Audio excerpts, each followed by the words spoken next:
hello everyone and welcome back to my channel. And today I want to continue this series of videos that I have posted a couple of weeks ago in terms of self-love, self-respect, self-understanding.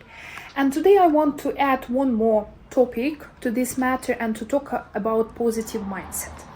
Why I think it's important? Because especially when we are having big ambitious goals, and in my understanding, my goal is big and ambitious because for practically all my life, I've been fighting with food. I have very bad relationship with food. I do not have so good relationship with myself. I have issues in terms of self-love, self-respect, self-acceptance, and I've been talking about that in the previous videos. I want to lose quite a lot of weight because now I'm obese. And I understand that it's not good for my health, and it's very hard to lose weight in case you have problems with food. And I do suffer from emotional eating and from binge eating. So taking into account all those issues, and the desired state when I want to be a person who is completely healthy, who is not suffering from all those issues that I have mentioned, who has very good relationship with food, very good relationship with herself, and who is healthy, energetic, active, and who is someone who has healthy body weight, somebody who is not obese. And because I understand my current state now and my desire state later, like my point A and my point B, are kind of far from each other, and I understand that this is gonna be like a long game. It's not something that's gonna happen next week, next month, probably not even next year. It's gonna take quite a lot of time for me to reach those goals. And in case I'm anxious, in case I'm thinking negatively, in case I hate every single step of my journey, how I'm going to reach those big ambitious goals if I gonna hate every single step of it, every single bump on this road. And thinking about that, I understood that probably positive thinking together with all those things that I've mentioned in my previous videos are very important, because probably some of you have already the experience of losing weight. Me personally, I already have experience of losing weight multiple times. But the point is, okay, you lose some weight. You may be crazy and do workout for a couple of months even. But how realistic it is to keep it forever till the end of your life? How realistic it is to be like that person? Because we understand in order to be that person, those habits should be automatic. You need to build a new identity who is healthy, identity who loves sport, who love doing all those exercises. And the only way to build this love, it's actually to come to it from the positive mindset, because from the negative mindset, only hate is coming, not love. So how I personally understand what is a positive mindset? The way I see it, it's a kind of mental and emotional attitude to life in general, especially in those difficult moments when we are vulnerable, when we feel like we are making mistakes, when there are some bumps on our road, and especially at that time we are able to support ourselves, to pause, to give ourselves all the necessary love and acceptance and support in order to keep moving. And one more important aspect of it, it's actually seeing all those issues as a task. So instead of seeing problem, you see a task that you need to solve. So you have this solution-based mindset. When once something happened, you are not telling yourself, oh my God, why it happened to me? Why me again? How I deserve it? No, you are thinking, okay, it happened, so what can I do? What kind of lesson I can take out of it? What can I do to avoid similar problem in the future? What have I done which my action led me to having that issue? And what can I do in order not to have them again, in order to repeat? What kind of preparation, some additional work I can do in order next time when something like this is gonna happen, it will be easier for me to solve it, or maybe kind of not be in that situation at all. So what does it take to build this positive mindset and kind of improve or support it? Because I believe we all already have kind of some starts, some seeds there. We just need kind of to water them in order to let them grow. So the first, probably the most obvious step, is definitely gonna be connected with analyzing and tracking your current state. So I talked about that in my previous video, especially in the video about self-talk, that first of all we need to start tracking what we think about ourselves, what we talk about ourselves, especially in those difficult situations, our inner voices, our inner critic especially. What kind of language we use. And the only way to change that language, to change the thoughts, it's actually first of all to find them, to identify, to find those voices, and slowly start changing all those negative words into positive. And in case it's kind of hard, immediately change them from negative into positive. We slowly move them into kind of neutral. So I'm not lazy, but I can do better. I could do more.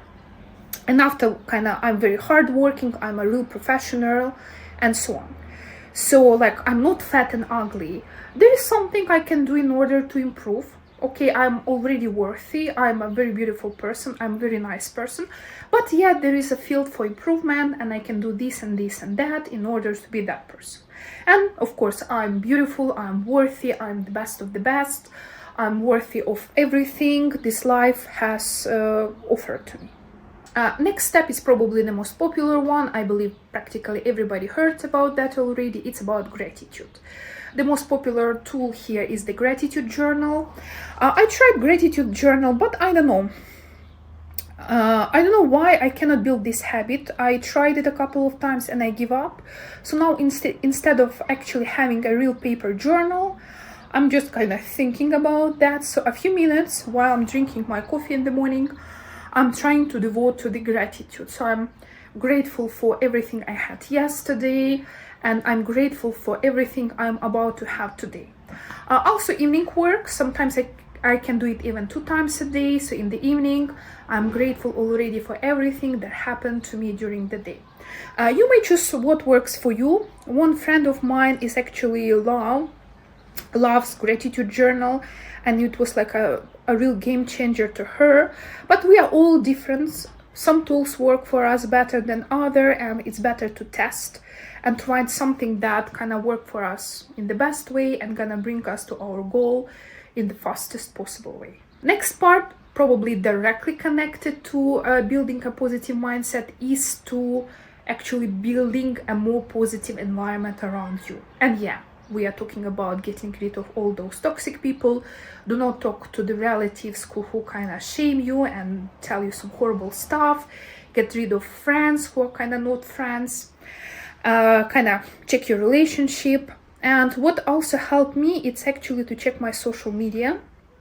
I follow a bunch of people, and I noticed that I actually follow quite a lot of people who sad and pessimistic. And even though there is nothing wrong with that, just because now I'm in that state of mind when I'm trying to be positive, when I'm trying to build better relationship with myself and more self-love, self-respect, self-acceptance, I unfollowed them, and I'm now trying to follow only those people who showing some positive mindset, positive thinking to me. Again, I'm not going to tell any names, because what is positive for me may be not positive for you. There are many aspects to that.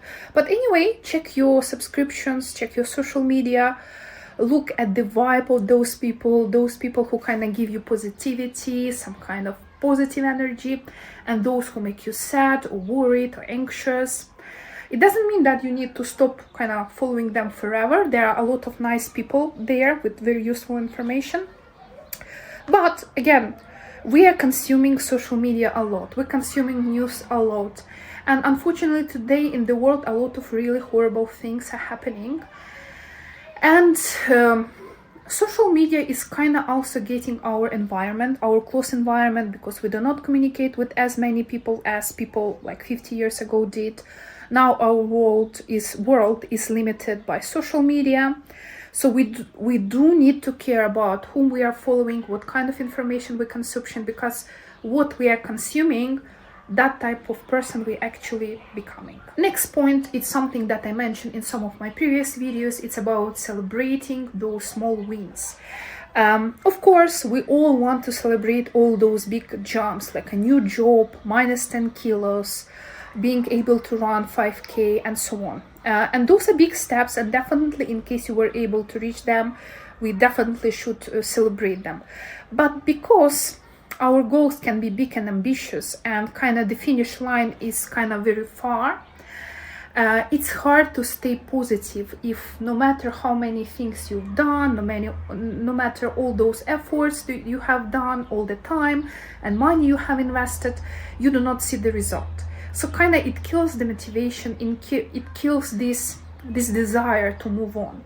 But once you kind of set for yourself those milestones and you celebrate every single win, it's like being able to not overeat, or being able to walk 10,000 steps a day for like a month, setting some little personal challenges.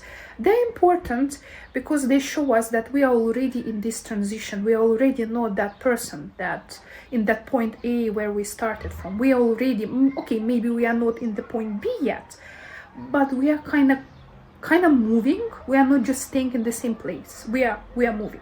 Another important thing is self-compassion. And I told you already that the way I see it, it's when we're trying to treat ourselves like our loved ones, your family, your children, your parents, your best friends, your dog, your cat, somebody you truly care about, somebody you truly love. And the way you treat them, especially in those difficult moments, especially when they feel like down, when they feel like there are some difficulties in their life, what kind of words you choose, what kind of actions, how you treat them, that's probably the best sign how you also should treat yourself, what kind of language you need to yourself, because all those people are very important, but you are equally, probably even more important, because it all starts with us. We need to treat ourselves nicely, we need to love ourselves, we need to respect ourselves. In this case, we will have more energy, more love, more respect, more acceptance also to show to other people. Next point, it's probably one of the biggest eye-openers and insights of this year. It's this idea to kind of be curious but without judgment. So the idea is, once something happening in your life, you just asking yourself questions. Okay, what kind of lesson I can learn from that? What was the trigger that pushed me to do that and that? And while you're asking yourself these questions and you are answering them, you are trying to create kind of like a real curiosity, a real interest. Okay, so you did this because this was the trigger in this situation.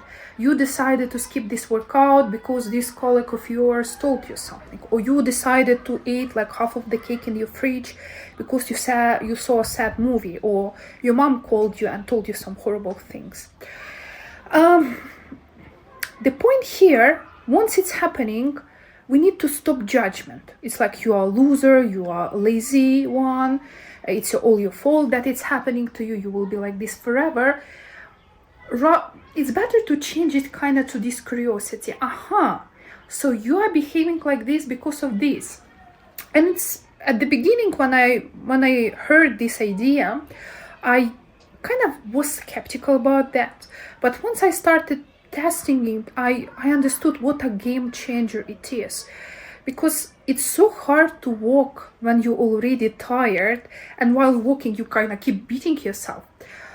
Instead, when the road is hard, you are using some kind of support, something that can help you to keep moving. And I don't know, I really don't know what kind of words to choose to describe, but it's definitely something great. Please try it.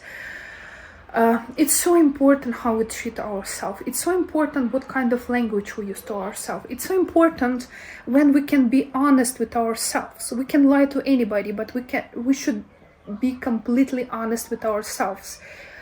And we should know that no matter what we're gonna tell to ourselves, there will be no judgment, there will be no blaming, there will be no harsh words, there will be understanding, there will be support, and there will be some real curiosity and real interest. And last point, this is something that I'm trying to practice now, it's no comparison. And you probably already know that you should not compare yourself to anybody else, because we're all different.